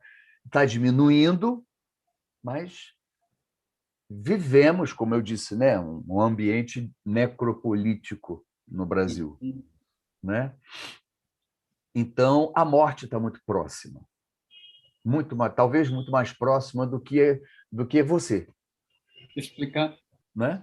Joao, que hace 15 años, dentro de su disertación de maestría, lo marca Blanchot con el texto que la literatura necesita la muerte de ciertas realidades. Sí. Você me lembra um texto de Boaventura muito conhecido que se chama A Cruel Pedagogia do Vírus? Não, não conheço. Não, que Boaventura, um escritor... Conheço, Boaventura, conheço. De Portugal, ele escreve isso, que nós estamos aprendendo com a cruel maneira de matar como faz o vírus. Ou nós aprendemos novas coisas, ou nós estamos aprendendo com a cruel, a triste pedagogia do vírus. Sim. Que é a morte, que é a morte. Sim, sim. Então, a morte está bem presente, eu acho. A morte sempre esteve presente na literatura, né? A tragédia sempre esteve presente na literatura. Édipo é uma tragédia, né? E Édipo está eivado de morte. Tem morte para todo lado em Édipo, Para Adrián fue una comedia y para vos es una tragedia. Adrián comenzó a leer a través de una comedia. Sí, Adrián, es la misma pregunta. ¿Quién ha sido usted en estos 2 años? ¿Cómo se ha reconfigurado como escritor, como sujeto? Bueno, Miguel, Joao, me ha permitido, como lo exponía ahora, a reencontrarme, digámoslo así, con mis silencios, a volver a esa literatura más natural, más primigenia, porque sobre todo el año anterior, cuando recién comenzó la pandemia, que tuvimos la posibilidad de un confinamiento, que para mí no fue obligado, para mí fue maravilloso. Lo digo muy respetuosamente por las personas que han perdido seres queridos, ¿sí?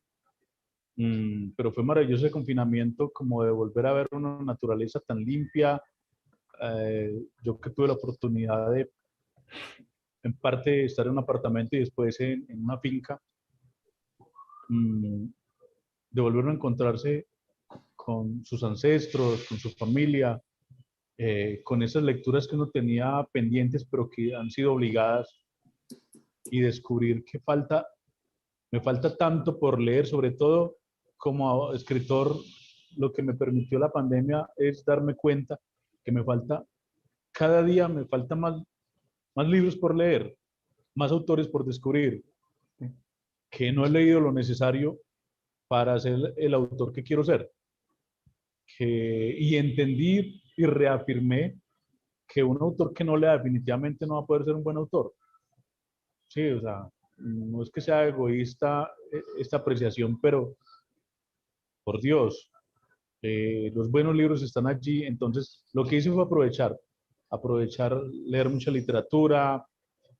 Como vos sabes, pues soy abogado, aproveché para terminar un libro de derecho. También me metí en esas lides y bueno, lo terminé y ya está pronto a ser publicado. Y a reencontrarme con la familia. Eso es algo muy especial, muy importante en la vida de cada ser humano, y por eso hablaba de humanidad. La humanidad no solamente desde lo social o lo político, no, sino desde la justicia, sino desde la familia. Sí. Entonces creo que eso me trajo la pandemia. Más lectura que escritura. ¿Qué le puede enseñar la literatura a la educación? ¿Le enseña algo? ¿Qué le puede enseñar? ¿Qué le muestra? Pregunto a ustedes a ver cómo resuelven eso. A literatura tiene algo que enseñar a educados, por eso formativos. A literatura tem algo a ensinar para todo mundo, para mim. Né? A literatura, primeiro, aquilo que eu acho mesmo, né? A literatura nos faz humanos, primeiro. A literatura nos faz lidar com o mundo, aprender a lidar com o mundo, né? Eu lembro que eu vi senti as minhas primeiras premências sexuais com Jorge Amado, na adolescência, né? Então, a literatura nos ensina muita coisa, né? Não há como... Eu não consigo viver sem ler e sem escrever. Não...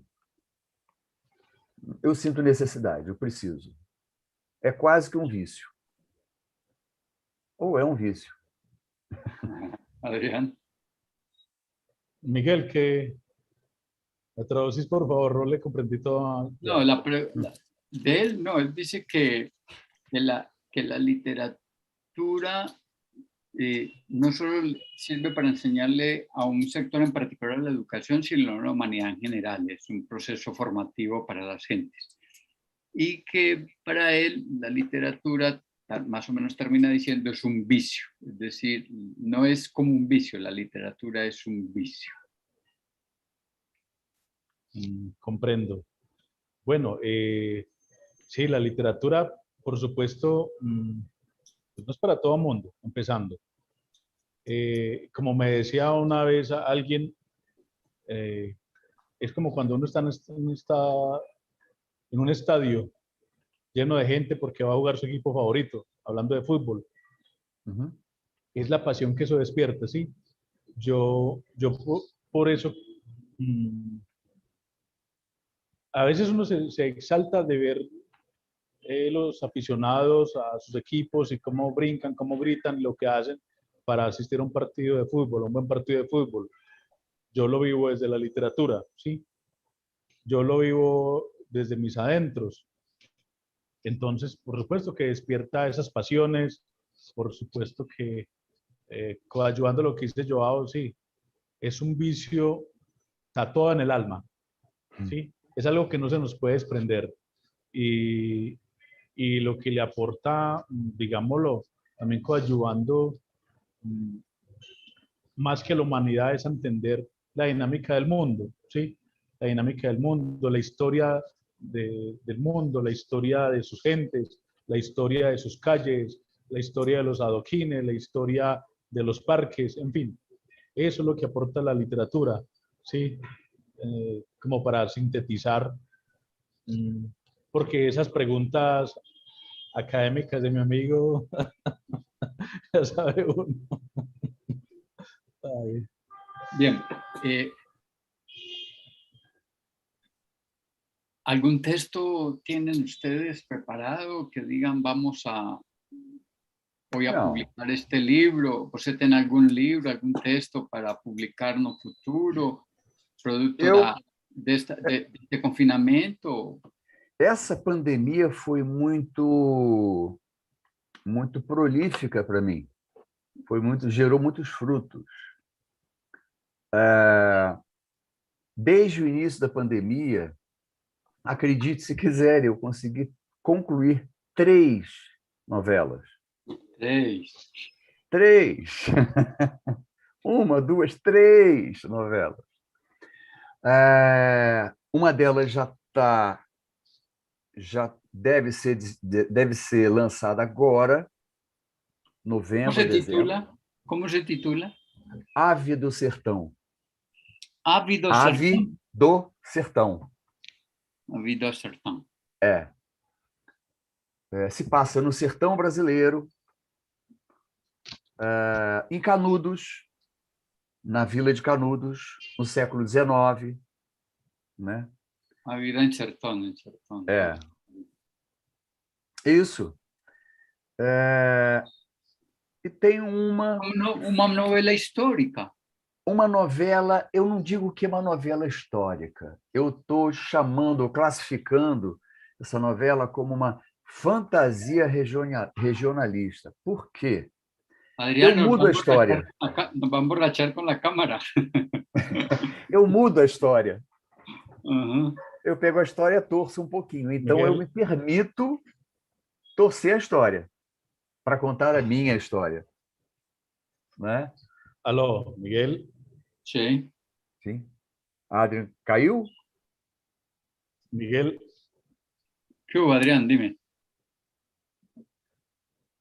Adriano não está escutando, eu acho. Escucha, Adriano.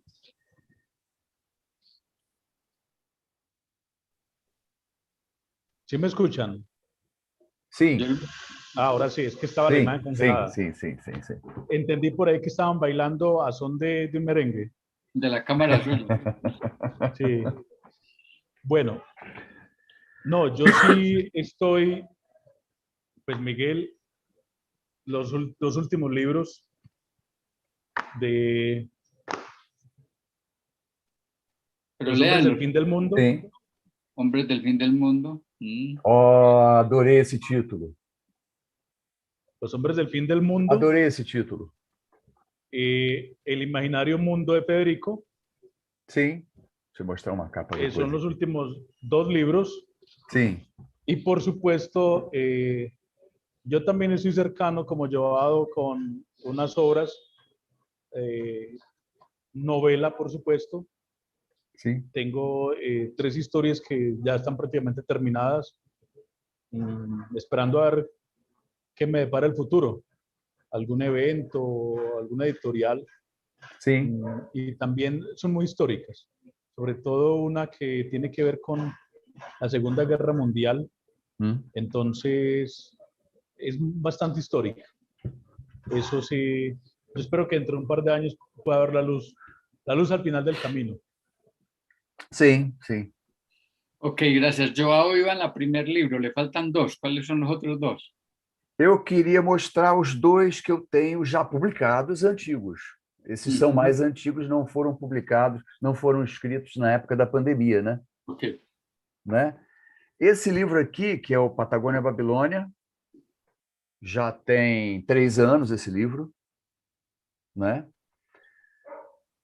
É a história de uma amizade entre um menino negro e um idoso, um homem velho, que tem bastante preconceito com relação a negros. Es la historia de la amistad de un niño negro con un adulto, un señor ya... Isso, num asilo, que está num asilo público, né? É um livro bem emocionante, bem bacana, bem bacana. Eu gosto muito desse livro. Tenho um carinho especial por esse livro.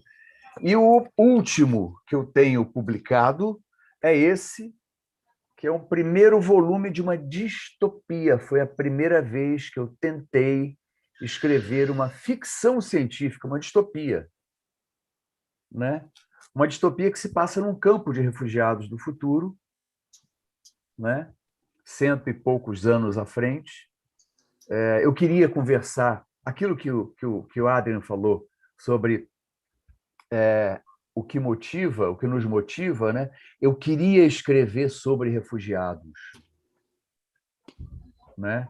Uma coisa que tem acontecido, que está tão premente no mundo, precisava escrever. Então, resolvi escrever uma ficção científica, uma distopia. Como se chama? Hã? Chama-se Matumaine. Matumaine. Matumaine. Sim. Matumaine significa esperança. Sim. E, por acaso, isso aqui são 2 volumes. O segundo volume ainda vai sair. Esse é o primeiro volume. O segundo volume ainda vai sair pela mesma editora, pela Coerência, né?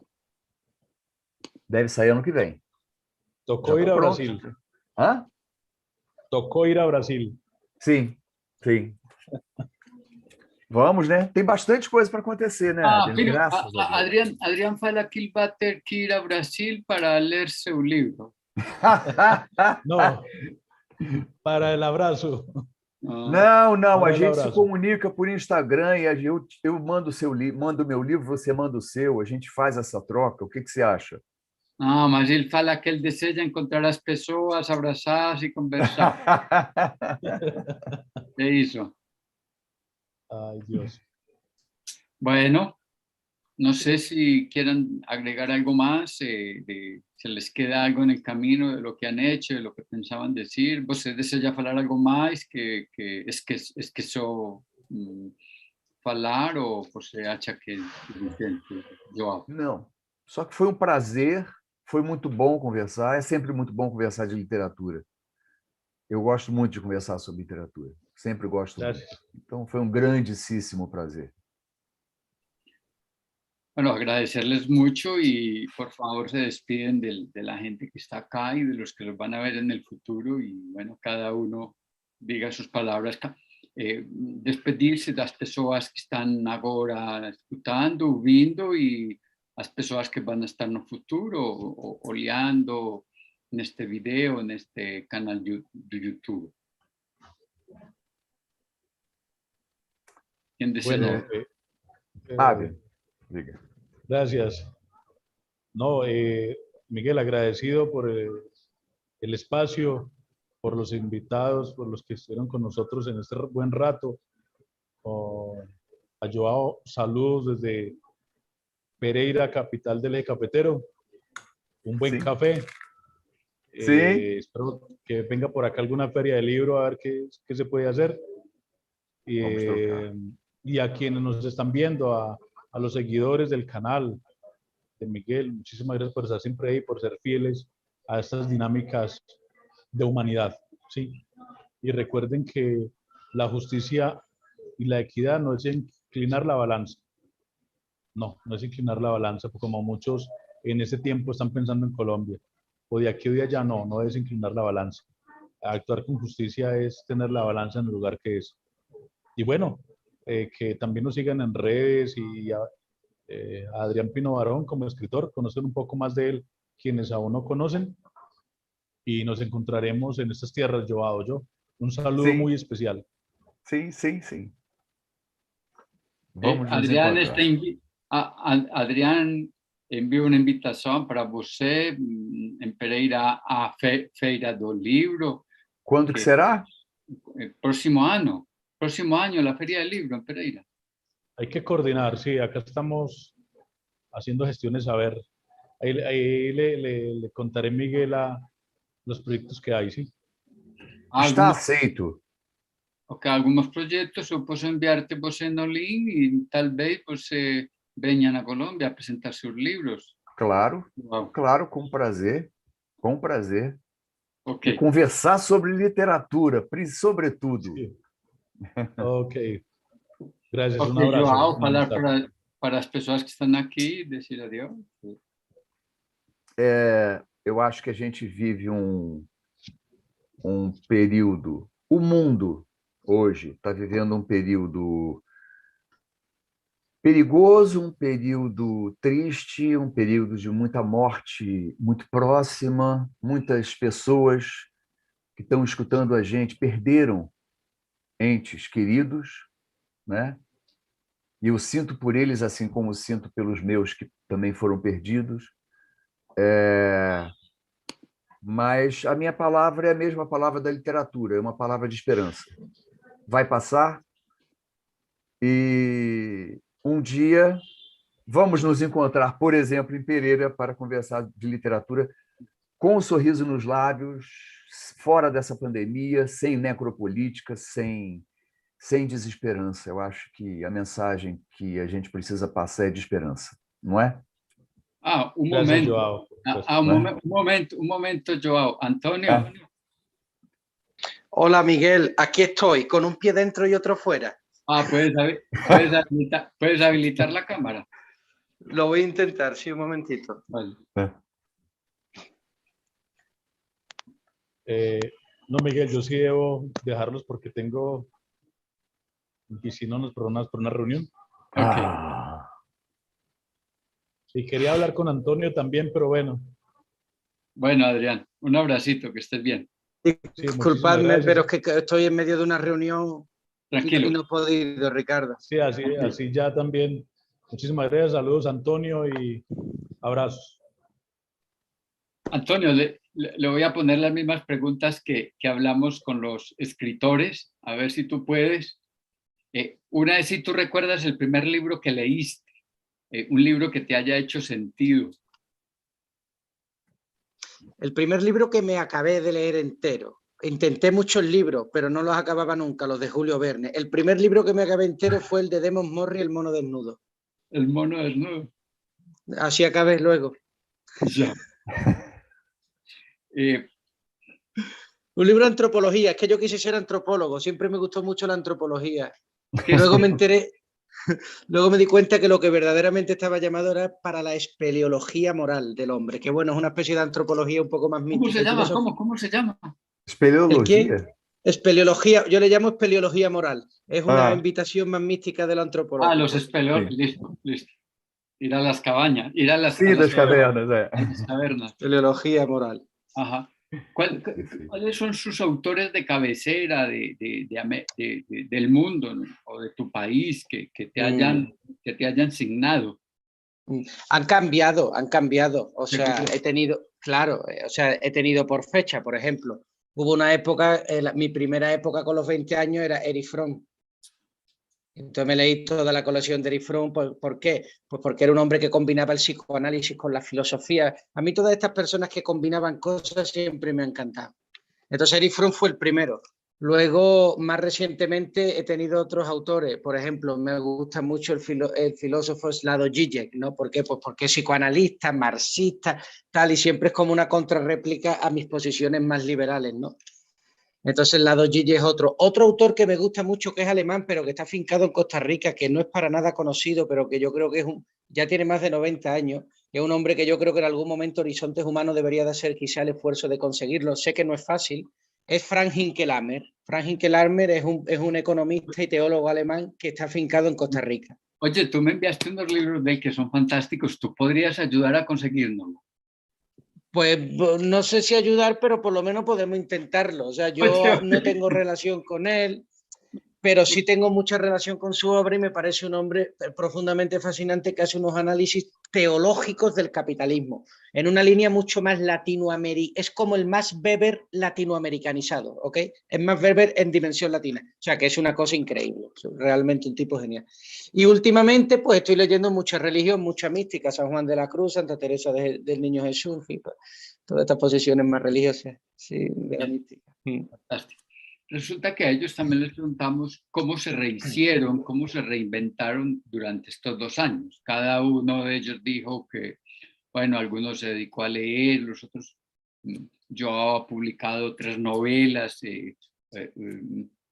novelas históricas, tiene una novela que tiene que ver con la Segunda Guerra Mundial, Adrián Pino. Han logrado todos hacer unas producciones en estos 2 años porque dicen que el confinamiento finalmente a ellos no los afectó como hombres de lectura, entonces se encerraban a leer con mayor agilidad. ¿Tu caso cómo ha sido?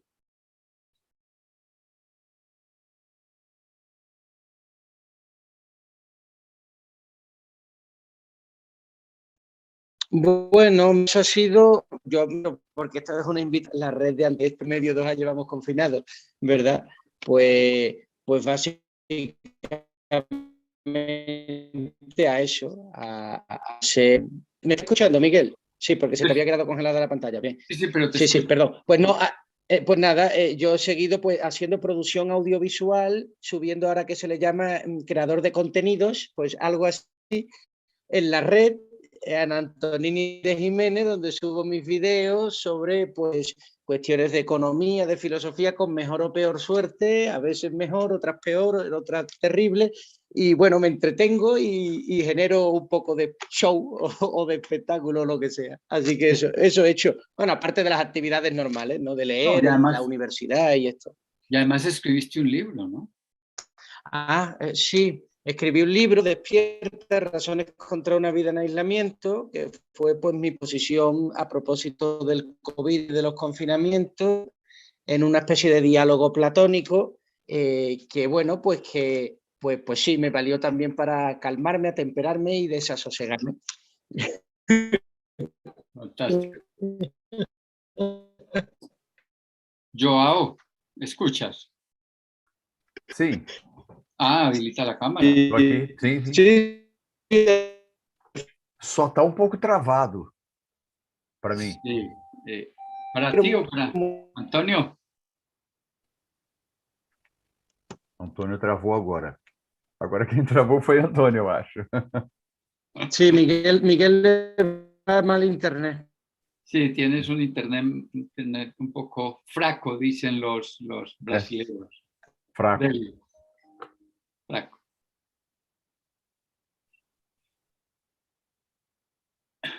Caiu. Cayó. Bueno, Joao, decir adiós, entonces despedirnos y un gusto que nos hayas acompañado y en otro momento podemos encontrar. Vamos, com certeza. Vamos, com certeza. Agradeço muito o convite, foi muito gostoso. Foi muito bom. Foi um grande prazer. Miguel.